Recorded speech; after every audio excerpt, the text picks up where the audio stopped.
The morning sun cast long shadows across the industrial district of Detroit as Marcus Washington wiped his hands on an oil-stained rag.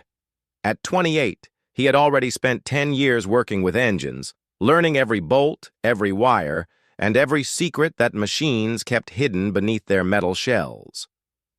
His small repair shop sat wedged between a tire store and an abandoned warehouse, barely noticeable except for the hand-painted sign that read Washington Auto Repair in faded blue letters.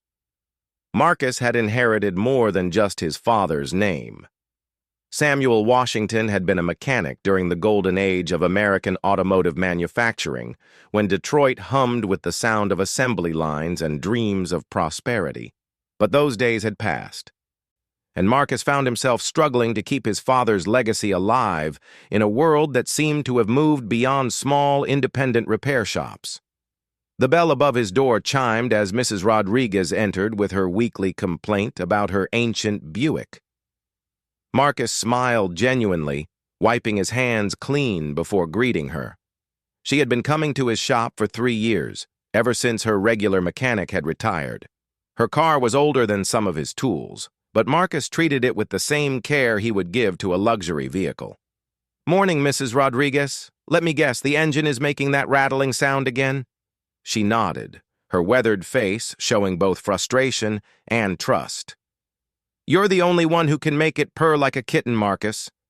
My grandson keeps telling me to buy a new car, but this one has memories." Marcus understood. Cars were more than transportation to people like Mrs. Rodriguez. They carried stories, witnessed family moments, and represented independence that money could not easily replace. He spent the next hour diagnosing and fixing a loose heat shield, charging her only for parts because he knew her pension barely covered her medications. As she drove away, her Buick running smoothly once again, Marcus felt the familiar satisfaction that came from solving problems with his hands. Yet beneath that satisfaction lay a constant worry. The bills were piling up, and fewer customers were choosing his small shop over the chain stores that promised faster service and flashy waiting rooms. His thoughts were interrupted by the roar of an engine unlike anything he had heard in his neighborhood. A sleek black Lamborghini Aventador turned into his parking lot, its pristine paint job reflecting the afternoon sunlight. The car looked completely out of place among the working-class vehicles that typically visited his shop. The driver's door opened, and out stepped a woman who commanded attention without trying. She wore a tailored business suit that probably cost more than Marcus made in a month, and her confidence was evident in every movement. Her dark hair was pulled back in a professional style, and when she removed her sunglasses, her brown eyes scanned the modest shop with curious intelligence. Marcus felt suddenly aware of his oil-stained overalls and the humble surroundings of his workplace.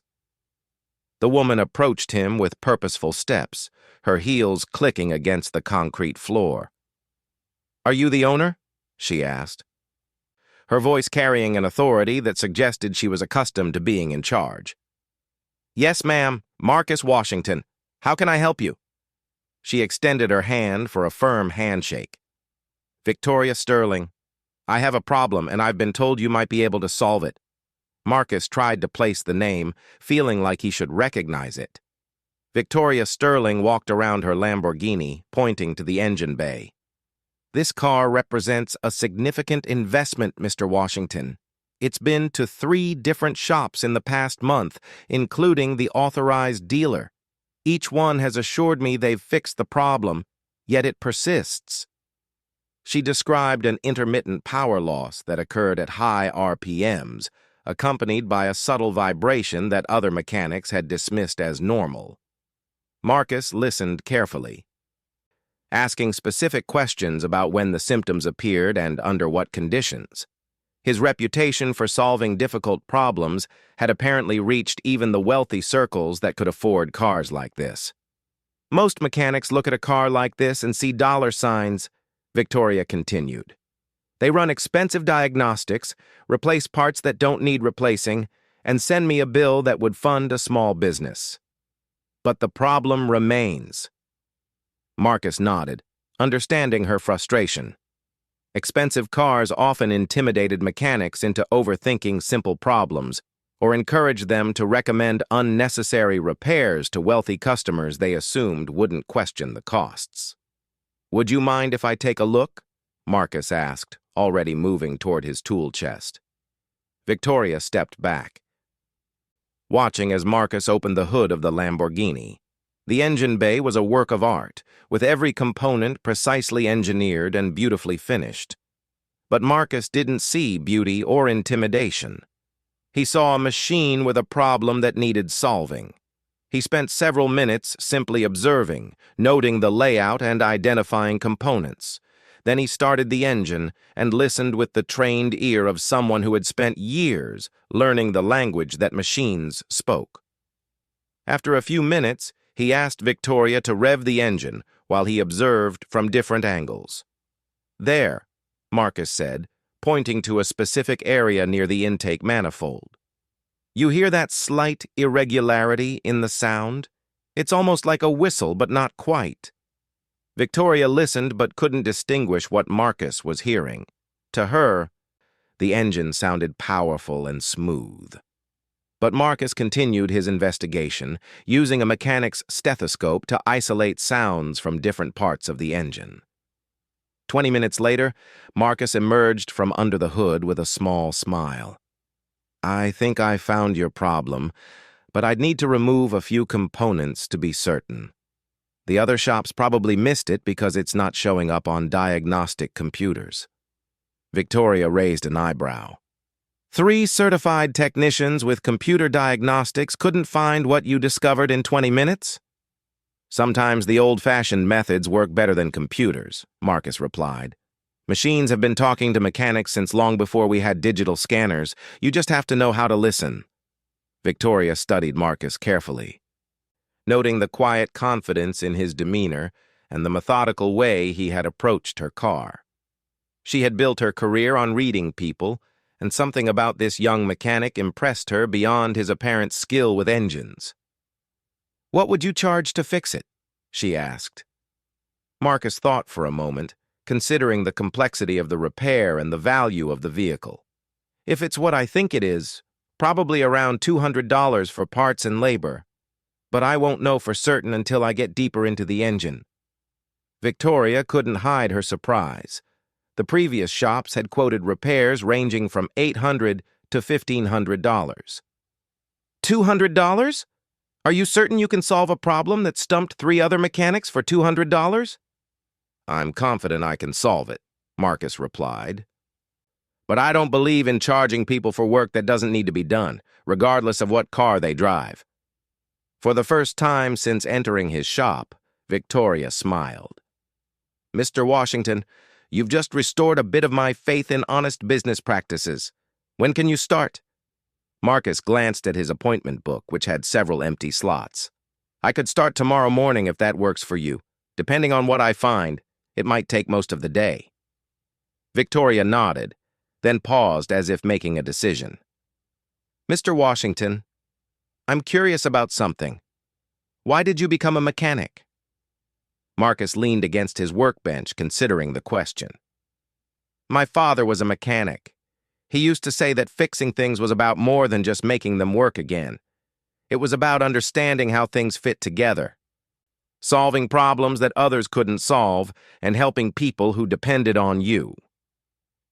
"And do you enjoy it?" Victoria pressed. "I love it," Marcus answered honestly. "Every car that comes in here is a puzzle. Some are simple, some are complex, but each one teaches you something new. There's something satisfying about taking something that's broken and making it work perfectly again." Victoria studied his face as he spoke, noting the genuine passion in his voice. In her world of corporate boardrooms and financial reports, she rarely encountered people who spoke about their work with such authentic enthusiasm. "I'll be back tomorrow morning at 8, she said, moving toward her car. "And Mr. Washington, I hope you're as good as I think you might be." As the Lamborghini disappeared down the street, Marcus stood in his empty shop, wondering what he had gotten himself into. Victoria Sterling was clearly someone important, though he still couldn't place exactly who she was. Her confidence and the way she carried herself suggested someone accustomed to making significant decisions and wielding considerable authority. That evening, Marcus stayed late in his shop, researching the specific model of Lamborghini he would be working on. He wanted to be thoroughly prepared, not just because the car was expensive, but because something about Victoria Sterling made him want to prove that his skills matched his confidence. As he studied technical diagrams and repair manuals, Marcus reflected on the day's events. His father had always told him that opportunities often came disguised as problems, and that the key to success was being ready when those opportunities presented themselves. Tomorrow would test whether his father's lessons had prepared him for whatever challenge Victoria Sterling represented. The next morning arrived with unusual energy. Marcus had barely slept, his mind running through possible scenarios and repair strategies. He arrived at his shop an hour early, ensuring that every tool was clean and organized. When Victoria's Lamborghini pulled into his lot at exactly 8 o'clock, Marcus was ready. Victoria emerged from her car wearing a different business suit but carrying the same air of authority. However, Marcus noticed something different in her demeanor. Where yesterday she had seemed purely businesslike, today there was a hint of curiosity, as if she was interested in more than just getting her car repaired. "Good morning, Mr. Washington. Ready to solve my mystery?" Marcus smiled, feeling more confident than he had the previous day. "Good morning, Ms. Sterling. Let's see what your car has been trying to tell us." As Victoria handed him the keys, their fingers briefly touched, and Marcus felt a small spark of something he hadn't expected. But he pushed the thought aside, focusing on the task ahead. Today was about proving that skill and dedication could triumph over expensive equipment and prestigious certifications. Today was about showing Victoria Sterling exactly what Marcus Washington could do. Marcus worked with methodical precision, carefully removing components to access the suspected problem area. Victoria had initially planned to leave and return later, but found herself fascinated by Marcus's approach. Unlike the previous mechanics who had rushed to connect diagnostic computers, Marcus relied on his senses and intuition, treating the engine like a patient that needed careful examination. "You don't have to stay," Marcus said, noticing her watching. "This might take several hours." "I'm curious to see how you work," Victoria replied, settling into a folding chair Marcus had provided. "In my line of work, I rarely get to observe someone solve problems with their hands." As Marcus continued his methodical disassembly, Victoria found herself studying him more closely. His movements were confident and economical, each action serving a specific purpose. When he encountered a particularly stubborn bolt, he didn't force it, but instead applied penetrating oil and waited patiently for it to loosen. "What exactly do you do for work, Ms. Sterling?" Marcus asked as he worked. Victoria hesitated for a moment. "I run a company. We manufacture automotive components." Marcus looked up with interest. "Really? What kind of components?" "Various parts. Engine components, transmission systems, electronics." Victoria kept her answer deliberately vague, not yet ready to reveal the full extent of her business empire. 2 hours into the repair, Marcus made a discovery that caused him to pause and call Victoria over. Deep within the engine's intake system, he had found a small manufacturing defect that was invisible unless you knew exactly where to look. A tiny imperfection in a vacuum line was causing a microscopic leak that affected engine performance only under specific conditions. "This is your problem," Marcus explained, pointing to the nearly invisible crack. "It's so small that most diagnostic equipment wouldn't detect it, but it's enough to disrupt the air-fuel mixture at high RPMs. Victoria examined the component, amazed that such a tiny flaw could cause the expensive and frustrating problems she had been experiencing. "How did you know to look for this?" Experience and intuition, Marcus replied. Sometimes the simplest problems hide in the most complex places. The other mechanics probably focused on expensive electronic components because that's what their computers told them to check. The repair itself was relatively simple once the problem was identified. Marcus replaced the defective vacuum line and several related components, then carefully reassembled everything with the same methodical approach he had used during disassembly. As he worked, Marcus and Victoria talked about their respective businesses. Victoria learned about Marcus's struggle to compete with chain stores, while Marcus gained insight into the challenges of running a large manufacturing operation. Despite their vastly different backgrounds, they discovered a shared appreciation for quality work and honest business practices. Most people in your position would have charged me for the diagnostic work alone what you're charging for the entire repair, Victoria observed. Marcus shrugged. My father taught me that your reputation is worth more than any single transaction. Overcharging customers might bring short-term profit, but it destroys long-term relationships. When Marcus finally started the engine, the difference was immediately apparent. The subtle vibration Victoria had described was completely gone, and the engine's response was crisp and immediate at all RPM ranges. Marcus took the car for a test drive, pushing it through various scenarios to ensure the repair was complete. Perfect, he announced upon returning. Your Lamborghini is running exactly as it should. Victoria drove the car herself, experiencing the smooth power delivery she had been missing for months. When she returned to the shop, her expression showed both satisfaction and something else Marcus couldn't quite identify. Mr. Washington, you've accomplished something that 3 certified technicians could not. How do you feel about that? Marcus considered the question seriously. Satisfied, but not surprised. Sometimes being closer to the work gives you advantages that certifications can't provide. Victoria reached into her purse and pulled out her checkbook. As she wrote, Marcus noticed the letterhead for the first time. Sterling Automotive Industries. The name triggered a memory from automotive trade publications he occasionally read. Sterling Automotive was one of the largest independent automotive parts manufacturers in the region, supplying components to major automakers. You're Victoria Sterling of Sterling Automotive, Marcus said, the realization evident in his voice. Victoria looked up from writing the check. Guilty as charged. Does that change anything? Marcus thought about it honestly. No, ma'am. A broken car is a broken car, regardless of who owns it. Victoria finished writing the check and tore it from the book, but instead of handing it to Marcus immediately, she held it thoughtfully. Mr. Washington, I have a proposition for you. Marcus waited, uncertain what to expect.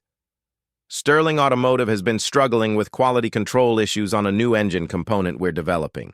We've invested significant resources in computer modeling and advanced testing equipment, but we keep encountering problems that our engineers can't solve. Victoria paused, studying Marcus's reaction. Based on what I've observed today, I believe you have insights that our technical team lacks. Would you be interested in consulting on this project? Marcus was stunned.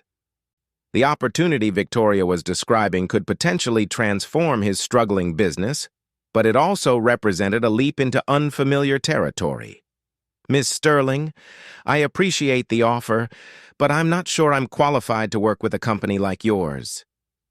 Mr. Washington, you just solved a problem that stumped certified technicians using nothing but experience and intuition. That's exactly the kind of thinking we need. Victoria handed him the check for the Lamborghini repair, then pulled out a business card. I'm serious about this offer. Sterling Automotive could benefit from your perspective, and I suspect the arrangement could be mutually beneficial. Marcus looked at the check, surprised to see that Victoria had written it for $500 instead of the $200 he had quoted. Ms. Sterling, this is more than we agreed upon.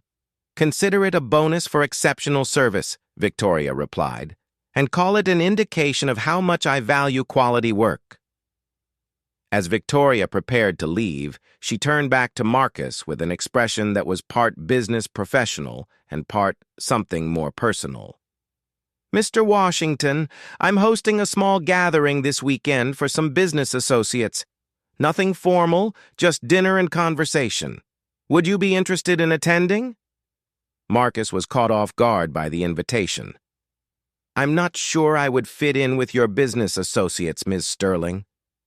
Please, call me Victoria. And I think you might be surprised by how much you have in common with successful people who appreciate honest work and genuine skill." Marcus considered the invitation, weighing his natural reluctance against the potential opportunities it might represent. "What should I wear to something like that?" Victoria smiled. "Just be yourself, Marcus. That seems to be working quite well for you." After Victoria left, Marcus sat in his empty shop, holding her business card and the unexpected bonus check. The events of the past 2 days felt almost surreal. A chance encounter with a broken Lamborghini had somehow connected him with one of the region's most successful business leaders. But beyond the business implications, Marcus found himself thinking about Victoria herself. Beneath her corporate authority, he had glimpsed someone who appreciated the same values his father had instilled in him: honest work, fair dealing, and treating people with respect regardless of their circumstances. That evening, Marcus called the number on Victoria's business card. When she answered, her voice carried the same warmth he had heard during their conversations in his shop. "Victoria, this is Marcus Washington. I've been thinking about your invitation. I was hoping you would call. Have you decided?" Marcus took a deep breath, feeling as though he was about to step into unknown territory. "Yes, I'd like to accept. What time should I be there?" As Victoria gave him the details, Marcus felt both excitement and nervousness about the weekend ahead. He was entering a world far removed from his modest repair shop, but Victoria's confidence in him suggested that perhaps his skills and perspective had value beyond his immediate environment. The next few days passed quickly as Marcus prepared for Victoria's gathering. He purchased his first suit in 5 years and spent extra time making sure his hands were completely clean of engine oil and grease. Despite his nervousness, he found himself looking forward to seeing Victoria again and meeting the business associates she had mentioned. Friday evening arrived with unseasonable warmth. Marcus drove his reliable but modest pickup truck to the address Victoria had provided, finding himself in an upscale neighborhood where homes sat on large lots behind well-manicured landscapes. Victoria's house was impressive, but not ostentatious, reflecting the same understated confidence Marcus had observed in her personality. When Victoria answered the door, Marcus was struck by how different she looked in casual attire. Gone was the corporate power suit, replaced by elegant but relaxed clothing that made her seem more approachable while maintaining her natural grace. "Marcus, I'm so glad you came," she said, leading him into a tastefully decorated living room where several other guests were engaged in conversation. As Victoria introduced him to the other attendees, Marcus was surprised to discover that the group included several small business owners, a master craftsman who specialized in custom woodworking, and a chef who had built a successful restaurant from a small family recipe collection. Rather than feeling out of place, Marcus found himself among people who appreciated skill, dedication, and the satisfaction of building something meaningful with their own efforts. The evening progressed with engaging conversation about business challenges, creative problem-solving, and the satisfaction that came from pursuing excellence in their respective fields. Marcus contributed to discussions about quality control, customer service, and the importance of maintaining high standards even when facing financial pressure. As the evening wound down and other guests began to leave, Victoria and Marcus found themselves alone on her back patio, enjoying the warm night air and continuing their conversation about business philosophy and personal values. "Marcus, I have something I want to discuss with you," Victoria said, her tone becoming more serious. "The consulting opportunity I mentioned is real, but it's more significant than I initially indicated." Victoria led Marcus to a quiet corner of her patio, where comfortable chairs overlooked a beautifully landscaped garden. The setting felt intimate and serious, suggesting that whatever she wanted to discuss went beyond casual conversation.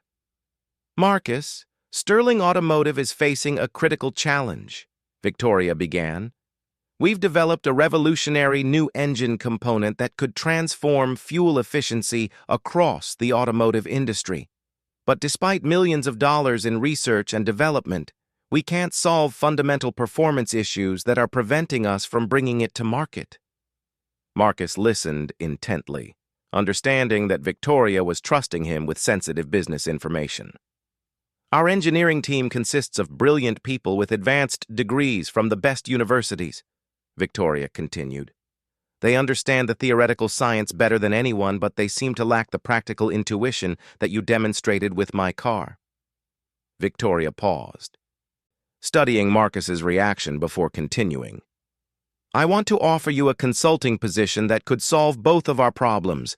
Sterling Automotive needs someone with your diagnostic skills and practical knowledge, while your business could benefit from a stable, long-term contract." Marcus felt the weight of the opportunity Victoria was describing. "What exactly would you need me to do?" "Work with our engineering team to identify and solve the performance issues plaguing our new engine component. Your compensation would be substantial enough to secure your business's future while giving you the resources to expand and improve your operation." The offer was beyond anything Marcus had imagined possible, yet something about the magnitude of the opportunity made him cautious rather than immediately excited. "Victoria, I appreciate your confidence in me, but I need to be honest. I'm a small-town mechanic who learned his trade in a modest family business.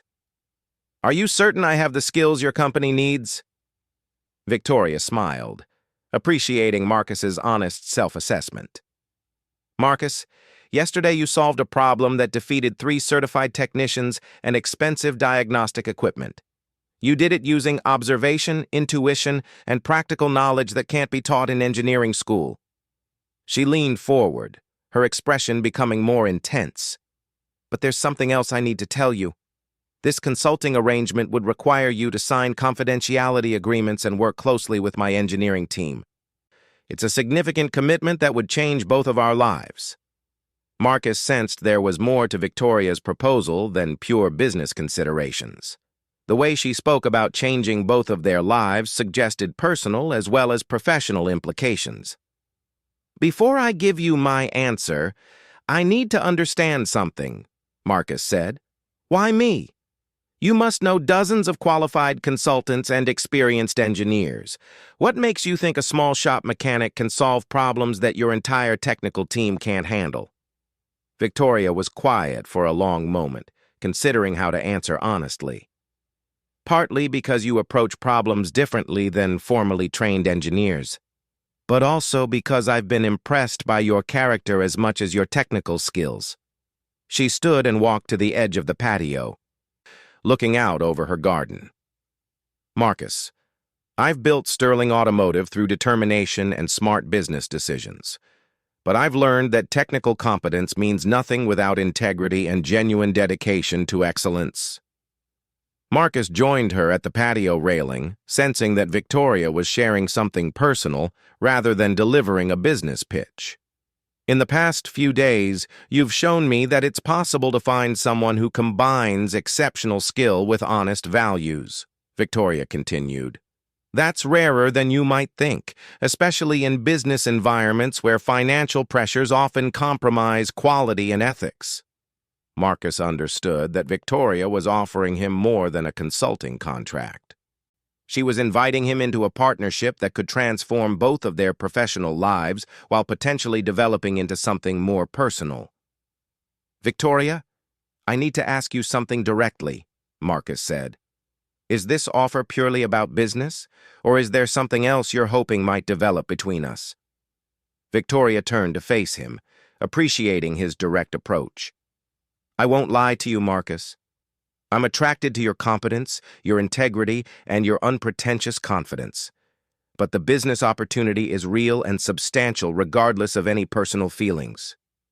Marcus felt a surge of attraction and respect for Victoria's honesty.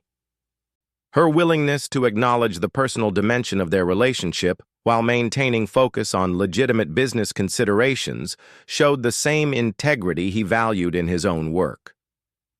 I'm interested in both the professional opportunity and the possibility of getting to know you better personally, Marcus replied. But I need to understand exactly what you're proposing professionally before I can make an informed decision. Victoria nodded, appreciating Marcus's methodical approach. Fair enough. Let me show you exactly what Sterling Automotive is working on. She led Marcus into her home office, where technical drawings and prototype components covered a large desk.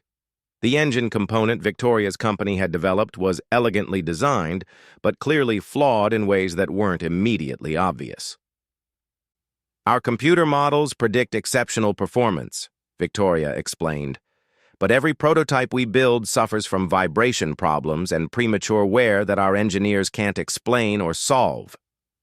Marcus studied the technical drawings, noting design elements that seemed sound in theory, but potentially problematic in practice.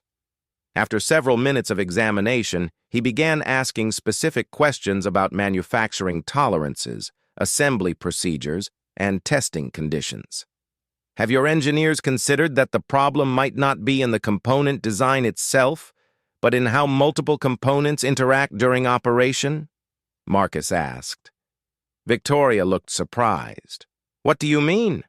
Marcus pointed to specific areas of the technical drawings. Sometimes perfectly designed individual parts create problems when they work together under real operating conditions. Computer models can't always predict how tiny manufacturing variations compound when multiple components are assembled. Victoria realized that Marcus was identifying a perspective her engineering team had overlooked. Their focus on individual component perfection had prevented them from considering interactive effects that only became apparent during actual operation.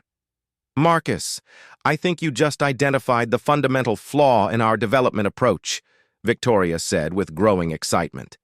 Our engineers have been trying to perfect individual components rather than optimizing the system as a whole. Marcus nodded, feeling more confident about the technical challenges Victoria had described. It's a common problem. Academic engineering focuses on theoretical perfection, while practical engineering focuses on making imperfect components work together effectively. As the evening progressed, Marcus and Victoria discussed the technical challenges in detail, exploring how his practical experience could complement her company's theoretical expertise.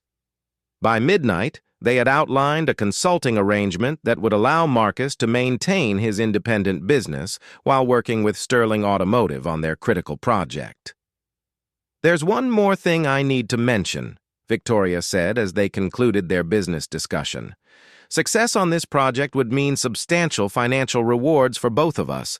Sterling Automotive stands to make millions from this technology, and your contribution would be compensated accordingly. Marcus was beginning to understand the magnitude of the opportunity Victoria was offering. Success could transform his modest repair shop into a thriving business while establishing his reputation as a problem-solving consultant. Victoria, I want to accept your offer, Marcus said, but I need you to understand that I'll approach this project the same way I approach every repair job, focused on finding the right solution rather than impressing anyone with complicated procedures. Victoria smiled, knowing that Marcus's unpretentious approach was exactly what her company needed. Marcus, that's precisely why I'm confident you'll succeed where others have failed. As Marcus prepared to leave, Victoria walked him to his truck.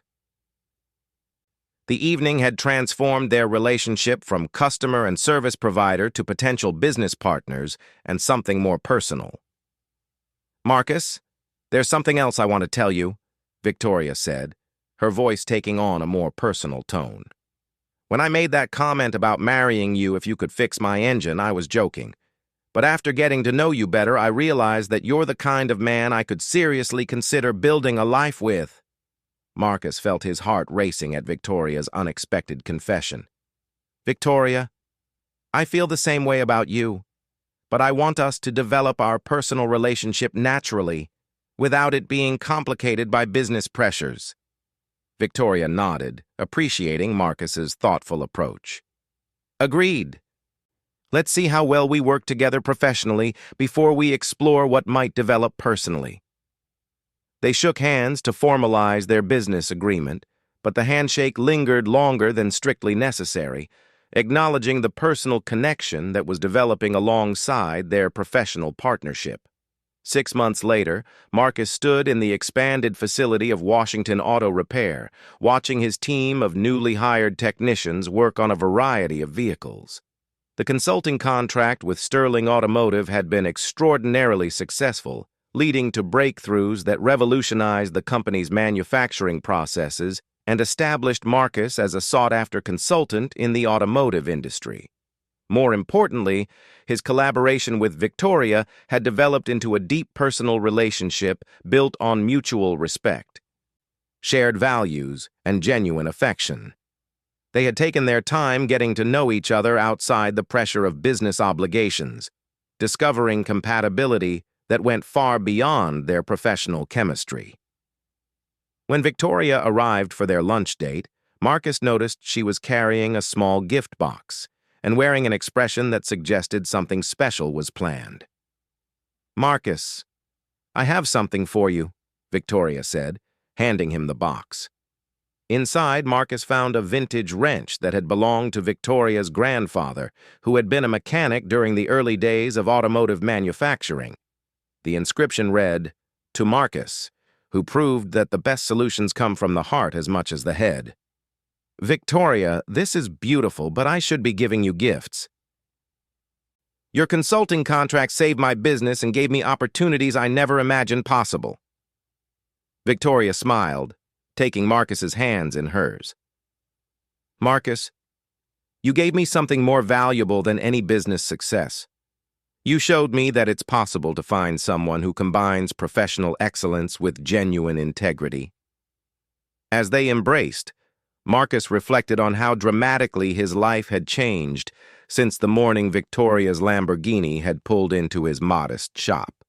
What had begun as a simple engine repair had evolved into a partnership that transformed both of their lives professionally and personally.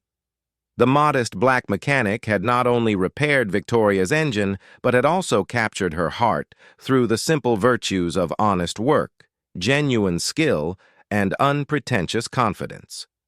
Their story proved that the most meaningful connections often develop not through grand gestures, but through the daily demonstration of character and competence. Standing in his expanded shop, surrounded by evidence of his success, but holding the woman he loved, Marcus understood that his father's lessons about the value of honest work had led him to rewards far beyond anything he could have imagined. Sometimes the most extraordinary transformations begin with the most ordinary challenges, and the greatest victories are achieved not through defeating others, but through staying true to the values that define who you are.